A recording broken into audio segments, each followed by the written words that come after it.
हाँ, राम राम भाई। सबको बहुत बहुत राम राम। और आज संडे है और गणन डे है और डेट हो गई है आज कितना भाई, 20 हो गई है कितनी? आज 20 हो गई। 20 आज हो 20 गई। होगी आज। और 59 हो चुका था हमारा जी। और जी 60 नंबर एफोरिज्म शुरू होगा। ठीक है जी। जी तो और अपना ये अच्छा, इस पे 66 फुट नोट भी है, अच्छा खासा मस्त करने वाला हाँ। है, खूब लंबा चौड़ा लग रहा है ये। तो 60 एफोरिज्म को लेके चलते हैं। 60 एफोरिज्म में कह रहे हैं हनीमैन साहब कि if these ill effects are produced as may very naturally be expected from the antipathic employment of medicines, the ordinary physician imagines he can get over the difficulty by giving at each renewed aggravation a stronger dose of the remedy, whereby an equally transient suppression is affected.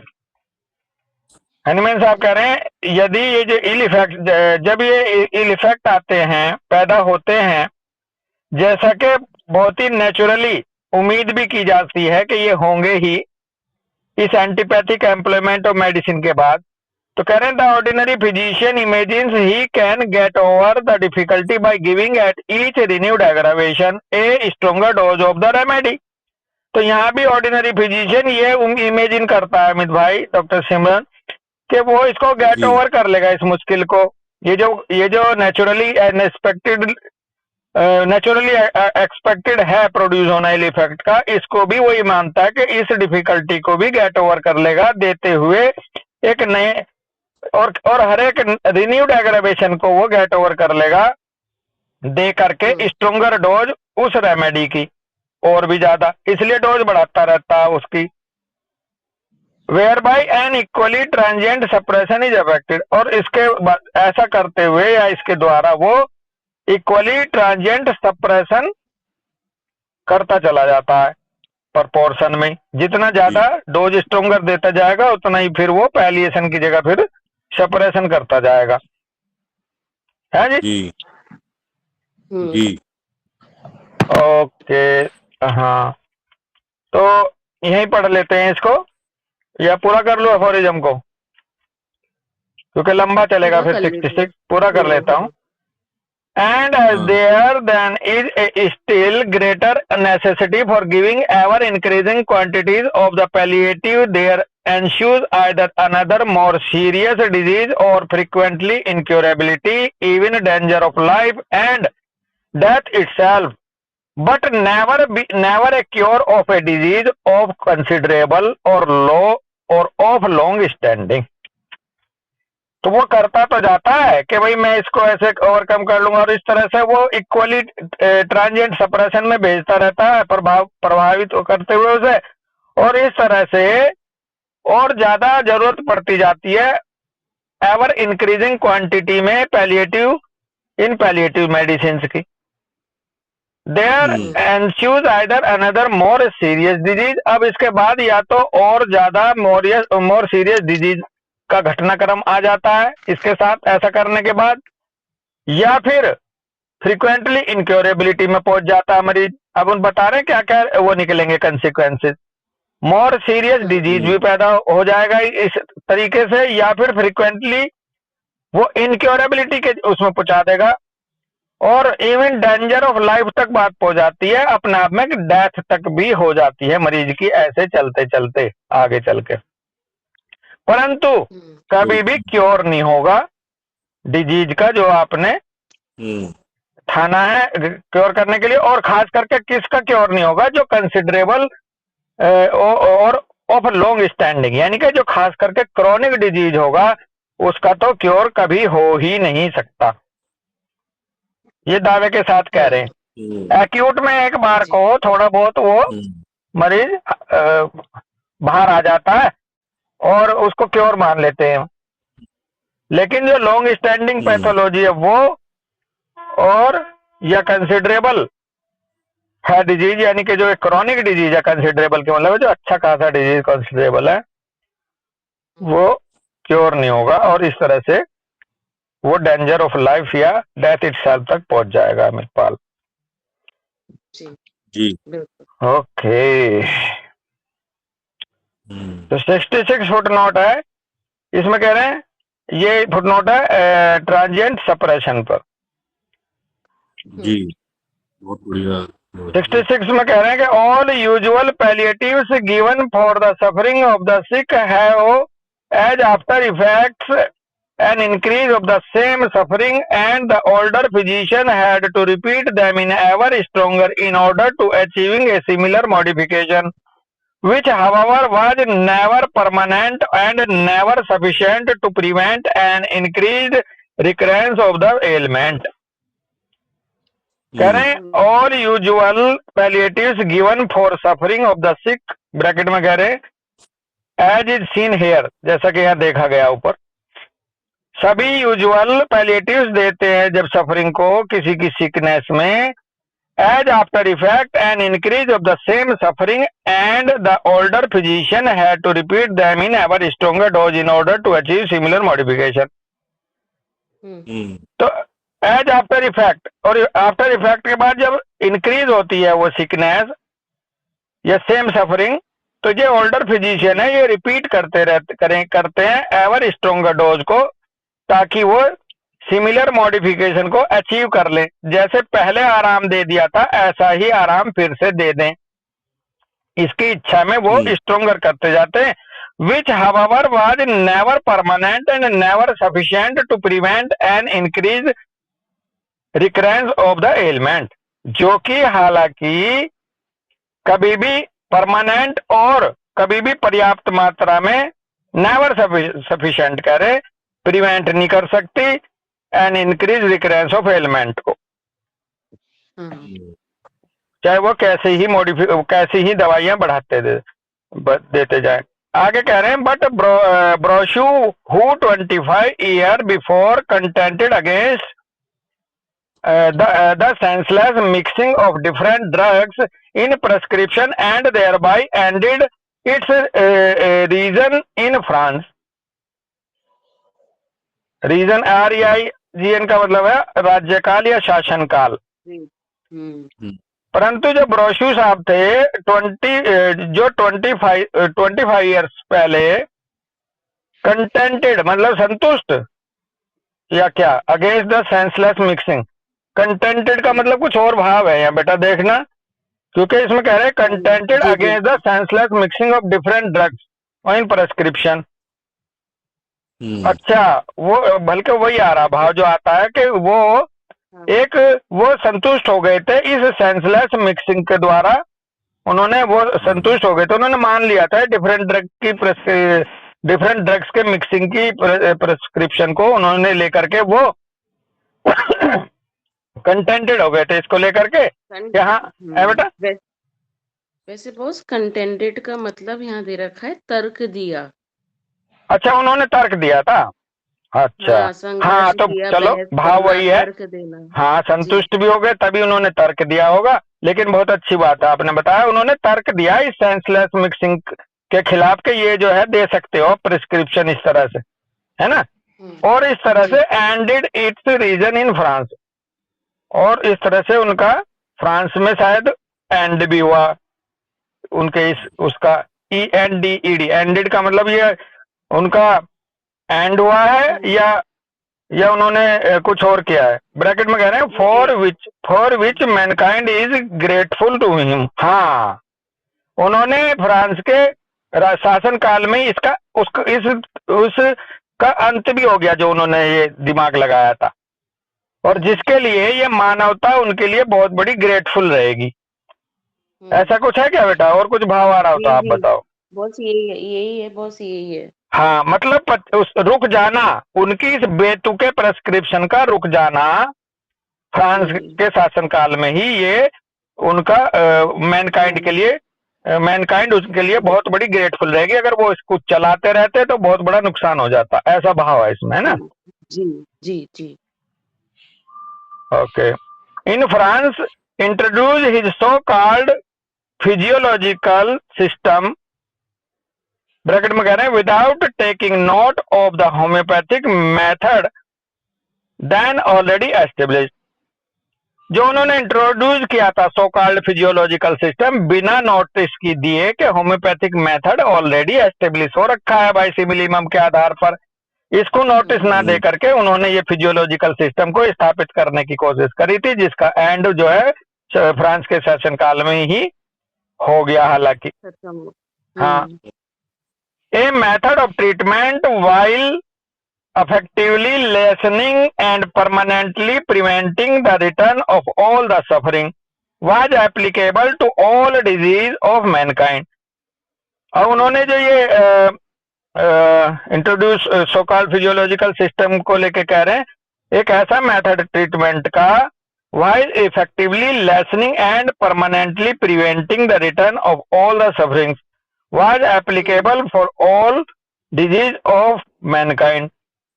तो ये homeopathy के लिए थोड़ी कह रहे हैं, नहीं boss, ये भी फिलहाल तो ये उन्हीं के लिए कह रहे हैं कि उन्होंने ये मेथड ऐसा बना दिया था कि जो घटाता जाता था और परमानेंटली प्रिवेंट करता जाता था रिटर्न करने के लिए सभी सफरिंग्स को। वो इस मकसद से सभी डिजीज में मैनकाइंड के वो उन्होंने लागू कर दिया था। A thing that the palliatives then in use were not capable of effecting. A thing, एक बात तो ये है कि जो पैलिएटिव हैं, पैलिएटिव देन इन यूज जो यूज हो रही थी were not capable of effecting, लेकिन बात ये निकलती थी कि ये पैलिएटिव जो है इनका ये इफेक्ट करने में असक्षम होने लगती थी आगे आगे, जैसे ये आगे बढ़ते थे देते हुए ने। Being unable to heal disease with mild innocent remedies and thus establish health, Brochu found the easier way to quiet the suffering of the patient more and more at the cost of their life and at last to extinguish life wholly। अब मजे की बात यह है कि heal disease को heal करने में तो असक्षम होने के कारण या होते हुए एक माइल्ड, किसके द्वारा, माइल्ड इनोसेंट रेमेडी के द्वारा, यानी कि मिनिमम डोज सिंगल डोज के द्वारा तो ये कर नहीं पाए डिजीज को हील, उसमें तो असक्षम होने के कारण और इस प्रकार हेल्थ को एस्टेब्लिश करने ना कर पाने के कारण ब्रोसू साहब ने एक रास्ता ढूंढ लिया, आसान तरीका शांत करने का सफरिंग को पेशेंट की, मोर and more at the cost of their life and at last extinguish life Holi. लेकिन ये जो रास्ता ढूंढा ये किस कीमत पे ढूंढा, कॉस्ट ऑफ देयर पेशेंट की लाइफ की कीमत के ऊपर ये रास्ता ढूंढा और आखिर में जो है लाइफ ही पूर्ण रूप से एक्सटिंग्विश हो जाती थी उनके इस तरीके से। ए मेथड, डैसलर कह रहे हैं, a method of treatment that always seemed sufficient to his कंटेम्परेरीज।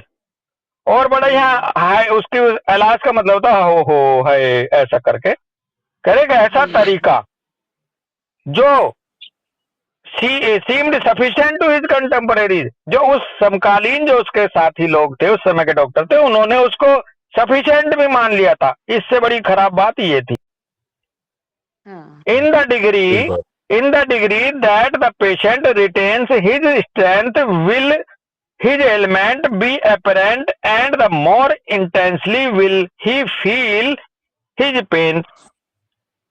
देखो मजे की बात, जिस डिग्री में पेशेंट जो है वो अपनी स्ट्रेंथ को रिटेन करता था, अपनी ताकत को वाइटलिटी आती थी, तो उसकी एलिमेंट जो है जो अपरेंट थी वो और ज्यादा इंटेंसली फील होती थी, उसका दर्द महसूस कर, क्योंकि वाइटलिटी जब तक डाउन रहेगी जब तक तो महसूस होगा नहीं अमित, डॉक्टर सिमरन। जैसे वाइटलिटी बढ़ती थी तो वो पेन को भी अच्छे से फील करता था। तो कह रहे हैं पेशेंट के लिए he moans and groans and cries out and calls for help more and more vociferously so that the physician cannot come any too soon to give relief।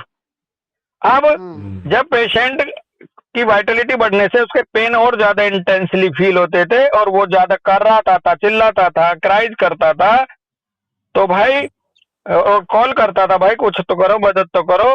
तो अब जो है वोसिफेरसली का मतलब चिल्लाते हुए, जो वो शो करता था, तो यहाँ फिजिशियन और कुछ नहीं कर सकता था इतने जल्दी कि वो उसको बस तत्काल प्रभाव से आराम ही दे सकता था। अब मरीज के पास वो समय भी नहीं था कि वो एक राइट मेडिसिन का इंतजार करे, क्योंकि उसकी परेशानी इतनी बढ़ गई है और उधर आ भी नहीं रही, आ भी नहीं रही अभी, ना उन्हें पता कि भाई देनी कैसे है अब, क्योंकि वो तो पैलिएटिव दे रहे थे। तो अब जो है वो तुरंत फिर से रिलीफ ही दे देते थे अमित पाल। वो पता है क्या कि जैसे वो इंसैनिटी वाले केस होते हैं ना, हाँ कि जो जैसे एक तो मतलब वैसे ही सीधे दवाई देते हैं लोग ना, जो जैसे मैं तो इन में अगर उन्हें ये दिख जाए कि वो कपड़े फाड़ रहा है तो पहली दवाई हाइसाइमस देते हैं वो लोग। हाई साइमस दे देंगे या फिर ट्रंकलाइजर दे देंगे, साइकेट्रिस्ट के से शांत कर दो बस, हाँ, सेडेटिव दे दो बस। हायोसाइमस देते हैं और हायोसाइमस को रिपीटिशन करते हैं, तो वो होता क्या है कि कुछ समय के लिए शांत हो जाता है। हाँ जी, हाँ जी। तो फिर कहने वो का लोग क्या मतलब ये करते हैं, है, हाँ, जब ये बढ़ती थी अमित पाल, ये क्रोनिक डिजीज जब बढ़ता जाता था और वो मरीज चिल्लाता था, तो ये उस समय पर और कुछ कर भी नहीं सकते थे सिवाय तत्काल प्रभाव से कुछ ऐसा दे करके जो उसको रिलीफ मिले, क्योंकि समय तो है नहीं अमित भाई अब मरीज के पास और इनके पास। जी आप कुछ कह रहे थे, आपकी बात रह गई, मैं बीच में भाव में बोल गया। वो क्या होता है कि वो उसी स्टेज को कंट्रोल कर लेते हैं, वो हाँ दोबारा रिलैप्स होते हैं, उनको नहीं पता होता कि अब करना क्या है। हाँ वो वहीं वीडियो बनाते हैं और वहीं की फोटोज लेते हैं और वो वहीं से सेमिनार में दिखाएंगे या फेसबुक पे डालेंगे, ये सब वो यहाँ तक उनके कंट्रोल में होता है। उसके बाहर उन्हें अब आगे क्या करना होता है उन्हें पता ही नहीं होता है। बिल्कुल। आगे कह रहे हैं, Broussais needed only to depress the vital force, to lessen it more and more, and behold the more frequently the patient was bleed, the more leeches and cupping glasses sucked out the vital fluid, bracket में कह रहे हैं, for the innocent irreplaceable blood was according to him responsible for almost all ailments। अब ये हद वहां तक बढ़ गई आगे आगे, जब वो आराम आता ही नहीं था पैलिएटिव से और उनको तत्काल प्रभाव से रिलीफ देना उनका मकसद होता था, तो यहाँ पर ब्रोशू जी जो है आगे बढ़ गए डिप्रेस करने के लिए वाइटल फोर्स की को, कैसे ज्यादा से ज्यादा, जितना ज्यादा से ज्यादा उसको वाइटलिटी कम होगी, मरीज उतना कम से कम पेन फील करे। देखो किधर चला गया गलत रास्ता होते हुए, सुधरने की जगह और नीचे गिरा इसका डिग्री। और इसमें शामिल हो गए फिर भैया फ्रीक्वेंटली पेशेंट वाज बारंबार पेशेंट को ब्लीड करना वैनी सेक्शन के द्वारा, लीचीज के द्वारा, कपिंग ग्लासेस के द्वारा उसके खून को, वाइटल फ्लूइड को चूस लेना, जिससे उसकी वाइटलिटी डाउन पड़ी रहे। ब्रैकेट में कह रहे फॉर द इनोसेंट इररिप्लेस, और ये जो इनोसेंट जिसका कोई दोष भी नहीं है ऐसा, और जिसको रिप्लेस भी नहीं कर सकता कोई, एक बार अगर चला गया तो इररिप्लेसेबल वो होता है ये नुकसान, ब्लड का जाना, अकॉर्डिंग टू हिम, और उसके अनुसार ब्रोशू के सामने ये के हिसाब से यही रेस्पॉन्सिबल था सारी परेशानियों का, तो खून के पीछे पड़ गया कि भाई खून को खत्म करो, ये खून है जो ये कहते ना भेजा गोली मार भेजे में भेजा शोर करता है, या ऐसा कुछ उन्होंने कहा कि इस ब्लड को निकालो, ये ब्लड ही बीमारी पैदा करता है। आज भी एक थॉट रहता है बेटा, देख ली, बोलते नहीं है लोग ब्लड प्यूरिफायर दे रहे हैं, साफी ये दे रहे हैं, वो दे रहे हैं, आज भी तो लोग आज भी लीचीज भी लगा रहे हैं बेटा, कपिंग भी कर रहे हैं, अमित को पता है। हाँ बिल्कुल। और पता है क्या, अपने यहाँ मदर टिंचर आता है ना, इचिनिशिया क्यू, ब्लड प्यूरिफाई के नाम से देते हैं उसको। हाँ आगे कह रहे हैं, दिक्कत है तो हाँ हाँ अमित, हाँ आगे दिक्कत है यही कि हाँ क्या कह रहे हो बेटा भाई? वही वही मतलब ये कि जैसे स्किन की डिसीज के लिए जाते हैं ना, तो सबसे पहले ये मतलब इचिनिशिया क्यू का मदर टिंचर देते हैं। हाँ तो भाई खून साफी पीते हैं, आयुर्वेदा में साफी आती है, एक साफी यूनानी है, वो बहुत कड़वी हाँ कड़वी होती है, वो बहुत सा- पीती थी पहले। यंग जनरेशन्स खास करके लड़कियों को साफी बहुत पिलाते थे कि भाई स्किन साफ रहेगी, दाने नहीं निकलेंगे। हालांकि आजकल उस साफी का नाम मैं कम सुनता हूँ, या तो अवेयरनेस आ गई है या बैन लग गया होगा भैया उस पर। तो कह रहे हैं, लोग टच में नहीं है ना। हाँ, in the same proportion the patient lost strength to feel pain और to express his aggravated condition by violent complaints and gesture. तो जितना जितना उसका खून बहा दिया जाता था, उसी प्रपोर्शन में पेशेंट की जो ताकत है वो लॉस्ट हो जाती थी, और वो उतना ही पेन कम फील करता था, या फिर एक्सप्रेशन जो था एग्रावेटेड कंडीशन का उतना ही वो कम कर पाता था। वायलेंट कंप्लेंट और जेस्चर में भी कमी आ जाती थी खून बहाने से। The patient appears more quite in proportion as he grows weaker. और पेशेंट जो है उतना ही शांत लगने लगता था प्रोपोर्शनली, जितना वो वीकर वीकर होता जाता था। The bystanders rejoice in his apparent improvement. और जो उसके आसपास होते थे उन्हें लगता था कि आराम आ रहा है, वो प्रसन्न होते थे कि भाई अब शोर नहीं मचा रहा। Ready to return to the same measures on the renewal of his sufferings. और भाई वो तैयार भी रहते थे कि अगर फिर से ऐसी कोई शोर शराबा मचाएगा, दिक्कत होगी, हम फिर भी इस प्रोसेस में गुजार देंगे, जाके कपिंग इसका खून लिकड़वा आएंगे। Be the spasm, suffocation, fear of pain, for they had so beautifully quieted him before and gave promise of further ease. और by the spasms, suffocation, fear of pain, for they had so beautifully quieted him. वो चाहे spasm हो, suffocation हो, fear और pen हो, वो बड़ी beautifully शांत कर देते थे मरीज को। Before and gave promise for further is. और फिर वो फिजिशियन उस समय भी शांत कर देते, आगे के लिए प्रोमिस भी कर देते थे कि आराम आ जाए, कोई बात नहीं, परेशानी हो तो फिर ले आना। In diseases of long duration and when the patient retained some strength he was deprived of food, put on a hunger diet in order to depress life so much more successfully and inhibit the restless states. अब आगे चल के बात ये आगे long duration में यदि patient अभी भी और भी ज्यादा शांत करना है, या पेशेंट वापस आ जा रहा है फिर भी स्ट्रेंथ को, फिर भी नहीं मान रहा, उसकी ताकत फिर आ जा रही है खून निकालने पे भी, तो उसका खाना से वंचित कर दिया जाता था, उसकी डाइट को नॉन न्यूट्रिशनल कर देते थे, हंगर डाइट पे ले आते थे उसको, ताकि उसके डिप्रेस कर सके जीवनी शक्ति को और सफल हो सके उसकी रेस्टलेस स्टेट को रोकने में। The debilitated patient feels unable to protest against further similar measures of bloodletting, leeches, venesection, warm bath and so forth to refuse their employment. अब ये जो बिल्कुल कमजोर हुआ पेशेंट है, ये अक्षम महसूस करता था, प्रोटेस्ट करने में भी ये ज्यादा विरोध भी नहीं कर पाता था उन मेजर्स का, bloodletting, leeches, venesection, warm bath का, क्योंकि इसमें शक्ति नहीं बची थी ताकि वो रिफ्यूज कर सके उनको।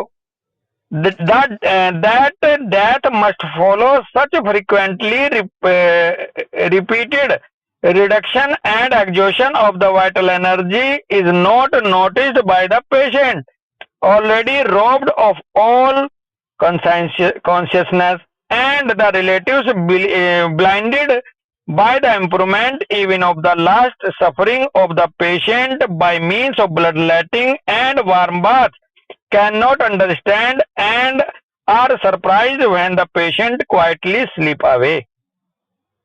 बहुत ही दुख भरा टॉपिक चल रहा है, बहुत ही झकझोरने वाला स्टेटमेंट चल रहा है। ये कह रहे हैं इसके बाद फ्रीक्वेंटली रिपीटेड करने से, घटाने से डेथ का होना तय था, डेथ हो जाती थी।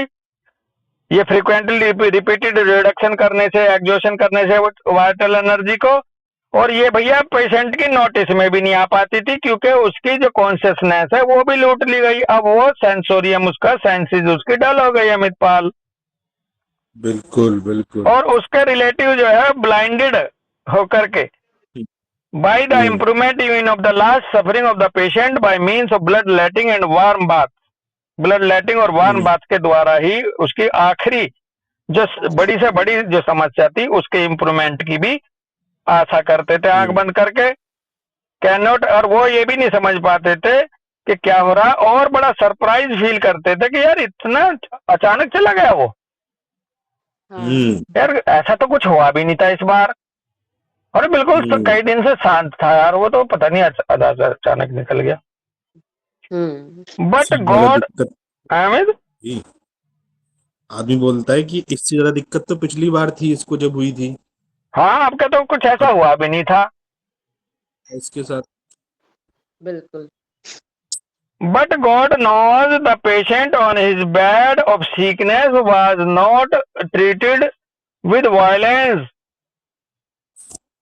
परंतु भगवान ही ये जानता कि पेशेंट जो उसकी सिकनेस के बेड पर was not treated with violence, for the prick of a small lancet is not really painful, and the gum arabic solution was mild in taste and without apparent action. The bite of the leech is insignificant, and the blood letting by the physician done quietly, while the lukewarm bath could only soothe, and the disease from the very start must have been fatal, so that the patient, notwithstanding all effort of the physician, had to leave the earth. लेकिन इसको भगवान ही जानता है कि मरीज जो अपने sickness के बेड पर जो है वो ट्रीट नहीं किया गया था, वॉयलेंस के साथ मान लो ट्रीट नहीं किया गया था, या नहीं करा या नहीं करा, क्योंकि वहां पर for the prick of small lancet is not really painful, and the gum arabic solution was mild in taste and without apparent action, क्योंकि वहां पर ये दो चीजें यूज करते थे कि हल्का सा स्मॉल लेंस नस्तर लगाते थे और वो वास्तव में पेनफुल उतना होता नहीं था, और एक गम अरेबिक सॉल्यूशन की बात कर रहे हैं ये, एक उसको लगाते थे ताकि वो माइल्ड कर दे, वो जो कि माइल्ड था टेस्ट में, एसिडिक नहीं था, और बिना विदाउट अपरेंट एक्शन, और कोई उसका कुछ ऐसा एक्शन नहीं आता था। और ये जो बाइट ऑफ द लीचेस था, जो काटती थी insignificant and blood letting by the physician done quietly, physician इसको क्वाइटली आराम से बिना किसी उसके ये करते थे, तो इसलिए ये लगता था कि वॉयलेंस तो हुई नहीं मरीज के साथ। While the lukewarm bath could only soothe, और ल्यूकवार्म बाथ केवल सूद करती थी, और इस तरह से डिजीज जो है from the very start must have been fatal, और भाई शुरू से ही उस समय भले ही समझ में नहीं आता था लेकिन डिजीज फेटल ही होता जा रहा था।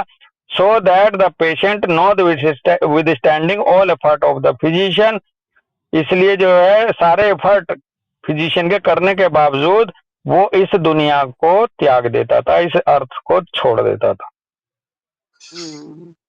In this way, the relatives and especially the heirs of the dear departed consoled themselves.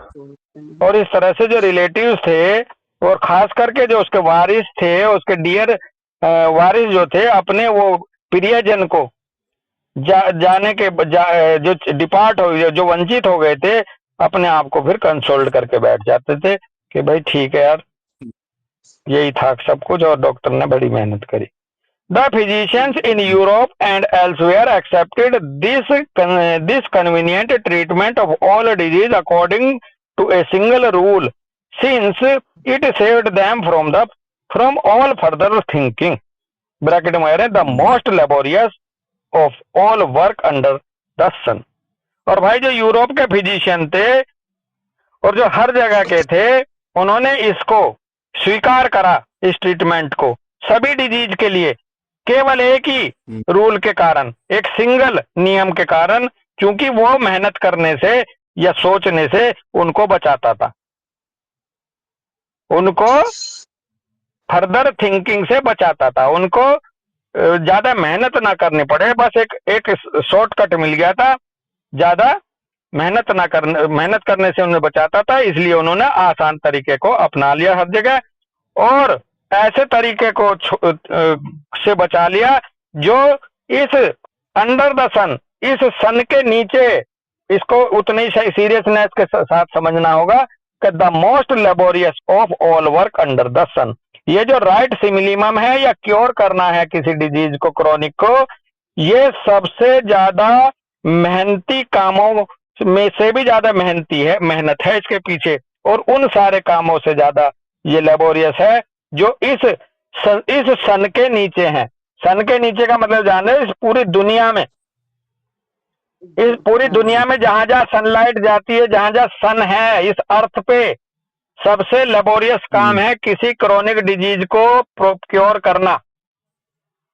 और क्योर करने के लिए उसको थिंकिंग करना, उस पर काम करना, ये आपकी मेहनत की तरफ इशारा करेगा कि एक होम्योपैथिक फिजिशियन को कितना मेहनत करने की जरूरत हो सकती है। भाई डरने की बात नहीं है, लेकिन है इतना ही, most serious laborious of all work under the sun. जितने भी दुनिया में काम है, उन कामों में सबसे ज्यादा मेहनत चाहने वाला, सबसे ज्यादा लेबोरियस एफर्ट चाहने वाला वो यही काम है। और पेज नंबर 108 पे भी एक इसका, सॉरी फुटनोट 108 में भी है, मैं उन लाइनों को यहीं पढ़ देता हूँ, इसी तरह से इससे संबंधित उन्होंने कहा है मोस्ट लेबोरियस वर्क की तरह से ही। और 108 फुटनोट पे आप लोग पहुंच जाओ मेरे साथ साथ, उसमें है पेज नंबर 215 पे है। उन्होंने कहा है उसमें, पहली लाइन है 108 की, but this laborious sometimes very laborious search for and selection of homoeopathic remedy most suitable in every respect to each morbid state. ठीक है भाई, तो इसलिए है जी, बक्सी जी का नंबर है आपके पास? अरे वो चल पूरा कर ले इसको। तो बहुत आसान बना दी। नहीं नहीं नहीं नहीं नहीं भाई, बक्सी जी नहीं, खुद पे हम अपने आप पे कंपास, अपने ऊपर टॉर्च लगानी होगी दोस्त। बक्सी भाई तो बिजनेसमैन है, सब जानते हैं उसको। भाई एक महाराज ये बोलते हैं कि ये जो गृहस्थ लोग हैं, उनके हिसाब से डॉक्टर सिमरन, दो तरह के लोग होते हैं, गृहस्थ और विरक्त। गृहस्थ होते हैं जो दुनियादार हैं, जो दुनिया में जी रहे हैं, बच्चे शादी कर रहे हैं, बच्चे बच्चे हो रहे हैं, घर गृहस्थी चला रहे हैं। और एक होते हैं विरक्त, जो प्योर सन्यासी हैं, जिन्होंने बिल्कुल इस गृहस्थ जीवन से अलग हट करके एक रास्ता चुना है बिल्कुल विरक्त का। तो महाराज कहते हैं कि गृहस्थ से हुई गलती क्षम्य हो सकती है, लेकिन विरक्त से हुई गलती अक्षम्य मानी जाती है इस दुनिया में जी। तो ये बक्सी तो भैया गृहस्थ है। और जो क्लासिक बनते हैं ना, हम जैसे और आप जैसे, अमित पाल भाई, हमें विरक्त, तो बक्सी भाई को माफ कर देगी दुनिया, लेकिन अमित पाल को, पवन को, सिमरन को, जो इस रास्ते पे जो सिंगल क्लासिकल की तरफ जाने की हिम्मत दिखा रहे हैं, इनसे हुई गलती अक्षम्य है दुनिया की नजरों में। इसलिए भैया बक्सी को छोड़, अपने ऊपर ध्यान लगा दोस्त। बिल्कुल अमित भाई, मेरे को दूसरी बात आ गई। हाँ ये हो रही है रिकॉर्डिंग। हाँ हाँ हाँ बोल देते जो भी बोला। चलो खैर, तुमने ऐसा कुछ कहा ही नहीं है, कह रहे या ना मैंने कहा तो, लेकिन बेसिकली हमें अपने ऊपर ही काम करना होता है। हम हमेशा सुनते आए हैं, चाहे वो कोई संत महात्मा कह रहे हो, चाहे हमारे सीनियर कह रहे हो, अपने ऊपर काम करें हम तो ज्यादा बढ़िया है। बात अभी फ्राइडे को क्या कह रहे थे मलिक सर? हाँ, वो कह रहे थे भाई मरीज नहीं बताता है, या मरीज बहुत आगे की इंफॉर्मेशन दे देता है, यही सब बात चल रही थी उनसे। हाँ, तो उन्होंने कहा भाई ये इन सब चीजों से पीछे हट जाओ। हाँ, आप मेहनत करो कि कहीं भी किसी भी पोजीशन में आप उसको क्रैक करने की कोशिश करो। हाँ, बात ये थी ना, बात ये थी कि हम ये बोल देते हैं कि साहब मरीज ने ये नहीं बताया, हम मरीज का परसेप्शन नहीं पकड़, मरीज का परसेप्शन ओपन होके नहीं आया डॉक्टर सिमरन, ऐसे बात चल रही थी। तो मलिक सर ये कहते हैं कि भाई भाई भाई रुक, मरीज हमारे लिए भगवान है, और मरीज ने 100% दिया है हमें, अगर हम उसे क्रैक नहीं कर पाए तो वो हमें ही होना होगा ऐसा। विजिलेंस और एक बात और कही थी उन्होंने, अमित पाल भाई, कि homeopathy can never fail, homeopath can be fail. तो ये तो हम सब जानते हैं, सबने सुना ये। तो ये दोनों बात थी, और सबसे अच्छी बात ये लगी, और है रिपीट ही हम कर रहे हैं, प्रभु की कृपा से हम जानते भी हैं कि मरीज अपने आप में 100% रिप्रेजेंटेशन दे रहा है, डिमोन्स्ट्रेट कर रहा है अपनी स्थिति को। अब हम अपनी काबिलियत के हिसाब से उसको क्रैक कितना कर पा रहे हैं, ये सारा हमारे पार्ट पे है। कोई अगर सही हो पाया हमसे, कोई नहीं हो पाया, कोई केस बिगड़ा, उसमें केवल और केवल हमें अपने ऊपर ही वर्क करना होगा। लबाब ये था बात का सारी उनका। मार्क सर भी कहते थे ना कि the limitation of homeopathy is homeopathy itself. हाँ, क्या बात है। बिल्कुल। हाँ, तो हकीकत है भैया, बिल्कुल हकीकत है ये। तो आगे कह रहे हैं, इसमें कर लेता हूँ, आगे कह रहे हैं they only had to take care, inverted comma में कह रहे हैं, to as usual the pangs of conscience and console themselves that they were not the originators of this system and this method of treatment, that all the other thousands of brosusiasts did the same, and the possibly everything would cease with death anyway, was as was taught by their master. They only had to take care, उन्हें केवल एक ही चीज की परवाह थी,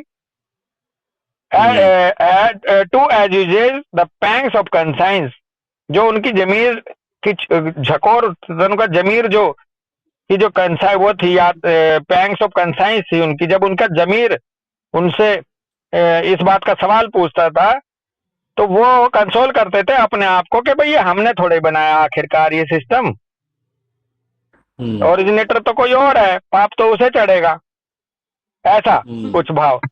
और इस मेथड को ट्रीटमेंट के लिए वो कहते थे यार हजारों और भी तो दे रहे हैं इस तरह का ट्रीटमेंट, कोई हम अकेले ही थोड़े ही हैं, ऐसा कह के अपनी जो जमीर की जो आवाज थी उसको वो कंसोल कर लेते थे physicians, that possibly everything would cease with death. और भैया हर कुछ मौत के साथ हर चीज जो है वो सब कुछ शांत हो जाता था, as was taught by their master, जो उनके मास्टरों ने बता रखा था, उस सारे के सारे की कहानी का सवाल सारे खत्म हो जाते थे जैसे ही डेथ हो जाती थी मरीज की। In this way many thousand physicians were miserably misled to shed bracket में with cold heart the warm blood of their patient that were capable of cure and thereby rob millions of men gradually of their life according to Brosse's methods, more than fell on Napoleon's battlefield। और इस तरह से, इस तरीके से हजारों physicians ने दयनीय रूप से मिसलीड होकर के बहा दिया खून, कोल्ड हार्ट होकर निर्दयी होकर के खून बहा दिया, वार्म ब्लड बहा दिया अपने पेशेंट का, that were capable of cure and thereby robs warm blood of their patient that were capable of cure, जो पेशेंट कैपेबल ऑफ क्योर भी थे उनका भी खून बहा दिया, और इस तरह से लूट लिया मिलियंस ऑफ मैन को कि जीवन को, अकॉर्डिंग टू ब्रोसूज मेथड। इस ब्रोसूज के मेथड के हिसाब से मिलियंस मैन की लाइफ को लूट लिया, और उससे भी ज्यादा लूट लिया जितनी लाइफ नेपोलियंस के बैटल फील्ड्स में गई थी। इतनी जान तो युद्ध में भी नहीं, नेपोलियंस का कोई वार हुआ था अमित पाल, युद्ध हुआ था, कह रहे इतने लोग तो उस युद्ध क्षेत्र में भी नहीं मरे जितने इन्होंने मार लिए। Was it perhaps necessary by the disposition of God for that system of Brosu which destroyed medically the life of capable patients to precede homeopathy? Hello, sorry मैं वो छोड़ दिया साइड लाइन।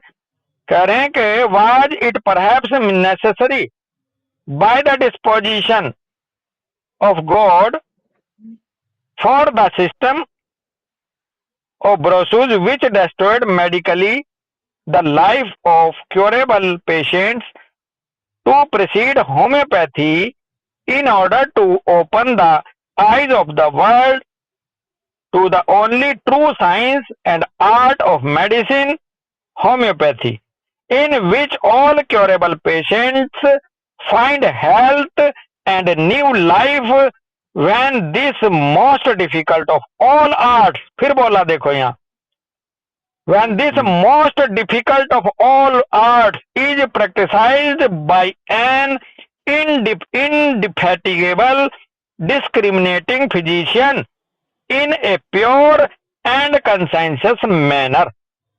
तो यहाँ सवाल भी के रूप में लिया है कि क्या was it perhaps necessary for the disposition of God for that system of Brussels which destroyed medically the life of curable patients to precede homeopathy? तो क्या ये जरूरी नहीं था भगवान के अपने स्वभाव के अनुसार के एक ऐसा साइंस होम्योपैथी के रूप में प्रोसीड करे, आगे लाए, क्योंकि उसे बचानी है ये दुनिया, in order to open the eyes of the world, दुनिया की आंखें खोलने के लिए। फिर ये जरूरी हो गया या क्या ये जरूरी नहीं हो गया था वाकई? फिर होम्योपैथी को भगवान को यहाँ लाना दुनिया की आंख खोलने के लिए कि एक यही एक ट्रू साइंस ऐसा है या आर्ट ऑफ मेडिसिन है होम्योपैथी के रूप में, in which all curable patient find health and new life when this most difficult of art is practised by an indefatigable. मतलब कहने का मतलब यह है कि फिर प्रभु को वाकई उसके समय एक सवाल खड़ा हो गया होगा भगवान के, या फिर बनता था लाना, क्या बनता नहीं था कि क्योरेबल पेशेंट जो थे इस दुनिया के, जो हेल्थ पा सकते थे, अपना नया जीवन पा सकते थे, उनके लिए भले ये most difficult of all art को लाना क्या जरूरी नहीं हो गया था? यदि जिसको प्रैक्टिस कौन करे? जो ना थका हो, जो बिना थके, बिना भेदभाव किए, ऐसा फिजिशियन जब प्योर और कंसाइंसियस मैनर में जब इस आर्ट में प्रैक्टिस करता है, तो फिर वो जितने भी क्योरेबल पेशेंट हैं उनको स्वास्थ्य लाभ और नया जीवन देने में सक्षम हो जाता है। और क्या ये जरूरी नहीं हो गया था? क्योंकि भगवान का जो डिस्पोजिशन है वो ये है कि वो तो दया सागर है, दयालु है, वो अपने बंदों को बचाता है। तो यहाँ एक सवाल के रूप में आंसर भी है, तो फिर इस होम्योपैथी को क्या वाकई भगवान के लिए जरूरी नहीं हो गया था कि भाई ये तो मार लेंगे अगर मैंने एक होम्योपैथी या ऐसा एक हीलिंग आर्ट नहीं दिया दुनिया को कि जो मेरी इस मानवता को बचा सके? ऐसा भाव इसमें आ रहा है। किसी और का कोई क्वेरी, कोई सवाल है भैया? कोई बात करना चाह रहा है? चलो, किसी का कोई सवाल नहीं है। मैं 3 पॉइंट रखूंगा इस डिफिकल्टी के रूप में। एक तो पेज नंबर आप लिख लेना, जिसने नहीं लिखा, पेज नंबर 19 पर है, उसमें लिखा है एंड डिफिकल्ट ट्रबलसम करके, उसको मैं पढ़ता हूँ। 3 जगह ऐसा आएगा कि जब आपको पता चलेगा कि होम्योपैथी एक डिफिकल्ट है, डिफिकल्ट बिजनेस है। पेज नंबर 19 पे है, एंड अपेरेंटली इजी, लगता तो आसान है but actually troublesome and difficult business है ये। इसमें आपको पेन लेना होगा एंड रिक्वायरिंग मच थॉट, बहुत ज्यादा सोच विचार की जरूरत होती है डॉक्टर सिमरन होम्योपैथी को जी। ठीक है जी, इतना ही रोकूंगा। या फिर आपका आया था पेज नंबर 108 पे था, वो सॉरी फुट नोट नंबर 108 में था, है जी? 108 में क्या था वो? हाँ जी, लेबोरियस, हाँ, बट मोस्ट लेबोरियस है, लेबोरियस बट मोस्ट लेबोरियस, वहां कहा था फुट नोट नंबर 108 में। और भाई इसमें कहा है कि the most laborious of all work, भाई कितने भी वर्क ले आइए, और चाहे हवाई जहाज उड़ाना, चाहे कोई बड़ा से बड़ा साइंटिस्ट का वो होना, आविष्कार होना, जो भी मेहनत जहां पर है उनमें सबसे ज्यादा मेहनत ये है। और एक जगह और क्रोनिक डिजीज बुक में आया था इवन ये कहा गया था डॉक्टर सिमरन के जो धरती पे आज तक जितने भी इन्वेंशन हुए हैं उनमें सबसे ज्यादा वैल्यूएबल और सबसे मोस्ट टॉप इन्वेंशन वो होम्योपैथी का माना गया। क्यों? क्योंकि ये उस इंसान को क्योर करता है जो इंसान सारे इन्वेंशन करता है। फिर है भैया, ओके ओके, बिल्कुल बॉस। ये उस जान को बचाता है जो जान सारे काम करती है दुनिया में। तो जो उस जान को बचाने वाला इंसान है, इन्वेंशन है, वो मोस्ट सुपीरियर, सबसे बड़ा, मोस्ट बिल्कुल। टॉप पे आना चाहिए। और वो आया था शायद कहीं, मैंने एग्जैक्ट मेरे को पेज नंबर याद नहीं है, ये लाइन आ चुकी है। तो इसलिए आज तक का सबसे टॉप इन्वेंशन अगर है अर्थ पे, वो इस हीलिंग आर्ट को कहा गया इस रूप में। जी जी जी। ठीक है जी, तो आज यहीं रुकेंगे भाई। सबको राम राम, सबको नमस्ते, सबका धन्यवाद। राम राम राम राम बॉस। राम राम राम राम भाई।